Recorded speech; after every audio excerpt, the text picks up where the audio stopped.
நண்பர்களே, நீங்கள் பார்த்துக் கொண்டிருப்பது உங்கள் கௌசிகா ரிவ்யூ. சரி வாங்க வீடியோக்குள்ள போய் என்ன நடக்க போகுது அப்படின்னு சொல்லிட்டு பாத்தீங்கன்னா, இது உங்க வீடு, நீங்க எங்க வேணாலும் பண்ணலாம், என்ன வேணாலும் செய்யலாம். நான் எப்படி இந்த வீட்டுல இருக்க முடியும் அப்படின்னு சொல்லிட்டு நம்ம மல்லி ஒரு பக்கம் அப்படியே பேச்சிலே ஒரு பக்கம் கோட்டையை கட்ட ஆரம்பிச்சிட்டாங்க. மல்லி, உனக்கு என்னமா ஆச்சு, ஏன் இந்த மாதிரி பேசிட்டு இருக்க, உன் மண்டையில ஏதோ பிரச்சனை அப்படின்னு சொல்லிட்டு சொல்றாப்ல. என்னடா நடக்குதுங்க, என்ன நடக்குது அப்படின்னு சொல்லிட்டு குழப்பங்கள் நிறைந்த தொடராதான் நம்ம மல்லி தொடர் ஒரு பக்கம் டிங் டிங் டிங் டிங் ஓடின்னு இருக்கு.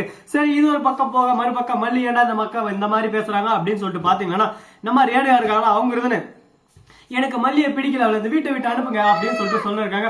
என்னது மல்லியை பிடிக்கலையா, ஏன் பிடிக்கல, எதுக்கு பிடிக்கல அப்படின்னு சொல்லிட்டு நோண்டி நொங்க எடுக்க உடனே மல்லி எனக்கு ஒழுங்கா கவனிச்சிக்க மாட்டேன்னா எனக்கு பார்த்து பாசங்கட சொன்ன அந்த வெண்பா இருக்கா வந்தா மல்லியம்மாவை ஏன் திட்டுறா, ஏன் அடிக்கிற, ஏன் துப்புறன்னு சொல்லிட்டு எனக்கு திட்டுறா, இதெல்லாம் பார்த்து நிற்கும் போது நான் வீட்டுல இருக்க மாட்டேன் போறேன் அப்படின்னு சொல்லிட்டு ரேணுகா ஒரு பக்கம் வம்பு பண்றாங்க. உடனே நம்ம மல்லி இருந்து எங்கிருந்தாலும் வாழ்க அப்படின்னு சொல்லிட்டு அந்த இடத்த விட்டு நான் கிளம்புறேன் அப்படின்னு சொல்லிட்டு முடிவு எடுக்கிறாங்க. என்னதான் உங்களுக்கு பிரச்சனை, என்னதான் பிரச்சனை அப்படின்னு சொல்லிட்டு நாம ஒரு பக்கம் கேட்கலாம். கேட்டா ஒரு பிரச்சனையும் இல்ல சார், நீங்க உங்க வேலையை பாருங்க சார் அப்படின்னு சொல்லிட்டு சொல்லுவாங்க. இது உனக்கு தேவையா, இது உனக்கு தேவையா அப்படின்னு சொல்லிட்டு செருப்பால் அடிச்ச மாதிரி இருக்கு ஒரு பக்கம் நம்ம விஜய். ஏன்னா மல்லிகிட்ட கேட்டா உங்க விஷயத்த நீங்க பாத்துக்கோங்க சார், நான் அந்த வீட்டுல இனிமே இல்ல, நான் வீட்டை விட்டு கிளம்புறேன், போதுமா சந்தோஷமா அப்படின்னு சொல்லிட்டு சொல்றாங்க.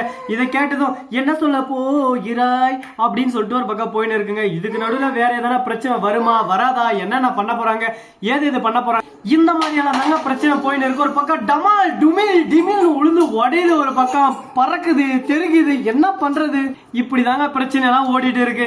இதெல்லாம் ஒரு பக்கம் சமாளிச்சுதான் நம்ம வந்தாகணும். அது மட்டும் இல்லாம நம்ம கதிரேசன் இருக்காருல, அவரு என்ன சொல்றாரு அப்படின்னு சொல்லிட்டு பாத்தீங்கன்னா, இதோ பாரு நிஷா, தப்பு செய்யணும்ளோ சரி செய்யணும்ளோ அது முக்கியம் இல்ல, எந்த ஒரு விஷயத்தையும் தீர விசாரிச்சு ஆராய்ச்சி செய்யணும், அப்பதான் நம்ம ஜெயிக்க முடியும் அப்படின்னு சொல்லிட்டு சொல்லிருக்காங்க. இதை கேட்டதும் இதுக்கு நம்ம என்ன பதில் சொல்ல போறோம், என்ன பண்ண போறோம், ஏது பண்ண போறோம் அப்படின்னு சொல்லிட்டு யோசிச்சுன்னு இருக்காங்க. அப்படி என்னென்ன செய்ய போறாங்க, ஏது எது செய்ய போறாங்கன்னு சொல்லிட்டு தெரியாமதான் பரபரப்பா ஒரு பக்கம் பயத்தோடையும் திக் திக் நிமிடங்கள் அப்படிதாங்க போயின்னு இருக்கு. அதே சமயத்துல மறுபக்கம் என்ன நடக்கும்னு சொல்லிட்டு பாத்தீங்கன்னா, போனதெல்லாம் போயிருச்சு, இதுக்கப்புறம் இதை பத்தி நம்ம பேசி ஒன்றும் நடக்க போறது இல்லைங்க.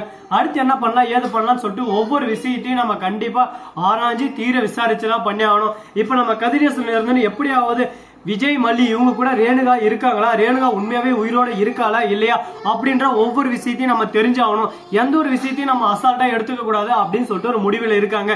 இப்ப இது தெரிய வருமா தெரிய வராதா, என்ன நடக்க போகுது ஏது நடக்க போகுது அப்படின்னு சொல்லிட்டு நிறைய குழப்பங்களோட தான் போயின்னு இருக்கு. பாப்போம் என்னென்ன நடக்க போகுது ஏது எது நடக்க போகுதுன்னு சொல்லிட்டு. இந்த மாதிரி எல்லாம் ஒரு பக்கம் போயிட்டு இருந்தாலும் அதே சமயத்துல மறுபக்கம் என்ன நடக்குன்னு சொல்லிட்டு பாத்தீங்கன்னா, நம்ம நிஷா இருக்காங்களா அவங்க இருந்து ராஜேஸ்வரி கிட்ட பேச வந்துடுறாங்க. எதுக்காக அப்படின்னு சொல்லிட்டு பாத்தீங்கன்னா, ராஜேஸ்வரி நீ சொல்றது உண்மையா, உண்மையா ஒழுங்கா சொல்லு அப்படின்னு சொல்லிட்டு கேக்குறாங்க. நான் சொல்றது எல்லாமே உண்மைதான், கண்டிப்பா நான் அடிச்சு சொல்லுவேன், இது எல்லாமே உண்மைதான் அப்படின்னு சொல்லிட்டு சொல்லிருக்காங்க. இப்ப எது உண்மை, எந்த விஷயம் உண்மை அப்படின்னு சொல்லிட்டு எல்லாத்தையும் நம்ம தெரிஞ்சாவணுங்க. எடுத்தோம் கவுத்தோம் சொல்லிட்டு எந்த விஷயத்தையும் நம்ம பண்ண முடியாது. அதனால கரெக்டா ரேணுகா இருக்காளா இல்லையான்னு சொல்லிட்டு பாக்குறதுக்கோசரமே ஒரு கையால அந்த வீட்டுக்கு கேஸ் போறதுக்கு அனுப்பிச்சுடுறாங்க. தம்பி எங்க வீட்டுல எல்லாம் கேஸ் இருக்கு, நாங்களே தான் போய் கேஸ் எடுத்துருவோம், நீ எதுக்கு இப்போ வந்த, ஆளும் மேட்டாவை இப்போது புது அப்டேட் வந்திருக்கு, நாங்க தான் கேஸ் எடுத்து தந்து அது சரியா இருக்கா செக் பண்ணுவோம், அதுவும் நாங்களே தூக்கின்னு தான் வருவோம், தூக்கினா தான் அந்த கேஸை வச்சு தான் செக் பண்ணுவோம், அதனால செக் பண்ணி பார்த்துறோம் மேடம் அப்படின்னு சொல்லிட்டு செக் பண்ணி பாக்குறது கேஸை வச்சு செக் பண்ணி பாக்குறாங்க. இந்த கம்பி கட்டுற கதையெல்லாம் இங்க வந்து கட்டுங்க, அதை ஒழுங்கு மரியாதை யார் அமிச்சா, அந்த கதிரேசன் தானே அமிச்சா அப்படின்னு சொல்லிட்டு கேட்க, என்ன மேடம் இவ்வளவு ஈஸியா கண்டுபிடிச்சிங்க, ஆமா மேடம் அவங்க தான் அமிச்சாங்க, இப்ப நான் என்ன பண்ணட்டும் ஏதை பண்ணட்டும், என்னால ஒண்ணும் பண்ண முடியாது அப்படின்னு சொல்லிட்டு ஒரு முழிக்கிறாங்க. சரி, இந்த மாதிரி எல்லாம் ஒரு பக்கம் போயிட்டு இருந்தாலும் அதே சமயத்துல மறுபக்கம் என்ன நடக்க போகுது ஏது நடக்க போகுது அப்படின்ற ஒவ்வொரு விஷயத்தையும் நீங்க பார்த்து தெரிஞ்சுக்கணும்னு நினைக்கிறீங்களா, அதுக்கு நீங்க பண்ண வேண்டியது ஒண்ணுமே இல்லை, நம்ம சேனலை ஃபாலோ பண்ணணும். அதே மாதிரி நம்ம எஸ்எஸ்கே இருக்காருல்ல, அவரு எங்கடா வந்தாரு அப்படின்னு சொல்லிட்டு பாத்தீங்கன்னா, கதிரேசன் ரொம்ப க்ளோஸ் ஃப்ரெண்டுங்க. கதிரேசனும் அவரும் சேர்ந்து கேடுகட்ட வேலைகள் நிறையவே செஞ்சுட்டு இருக்காங்க.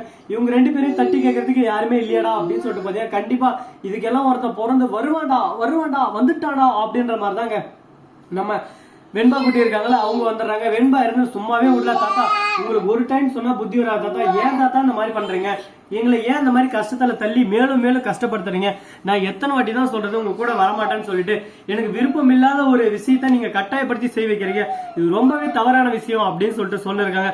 இதை கேட்டதும் என்ன பேசுறது ஏது பேசுறதுன்னு சொல்லிட்டு தெரியாம என்னதான் நம்ம சொல்றது, எது சொன்னாலும் தப்பா இருக்கு, வாழ்க்கையில குத்த மட்டும்தான் நமக்கு ஆஃபரா வேற எதுவுமே இல்லையா, குத்த சொல்லியே நம்மள இப்படி பாலா பண்றாங்களே அப்படின்னு சொல்லிட்டு கவலையா தான் இருக்கு. கவலை ஒரு பக்கம் வரட்டும், அதை பத்தி நம்ம கவலைப்படவே தேவையில்ல. வாழ்க்கையில கவலையே இல்லாம இருக்கிற விஷயம் நிறையவே இருக்கு. அது எல்லாத்தையும் நாம தான் ஒரு பக்கம் பார்த்தாகணும். சரி, போனதெல்லாம் போயிருச்சு, இதுக்கப்புறம் என்ன நடக்க போகுது, ஏது நடக்க போகுது அப்படின்ற ஒவ்வொரு விஷயத்தையும் நீங்க தெரிஞ்சுக்கணும்னு நினைக்கிறீங்களா? அதுக்கு நீங்க பண்ண வேண்டியது மறக்காம நம்ம சேனலை சப்ஸ்கிரைப் பண்ண நண்பர்கள் சப்ஸ்கிரைப் பண்ணுங்க, லைக் பண்ணுங்க, ஷேர் பண்ணுங்க, டிங் பெல்ல தட்டி விட்டு போங்க. அப்பதான் நாம் போடுற அடுத்தடுத்த வீடியோ உங்களுக்கு உடனுக்குடன் நோட்டிபிகேஷன்ல வந்து கொண்டே இருக்கும். மிக்க நன்றி. தேங்க்ஸ் ஃபார் வாட்சிங். Tata, see you. நன்றி, வணக்கம், வந்தனம், வருக தருக.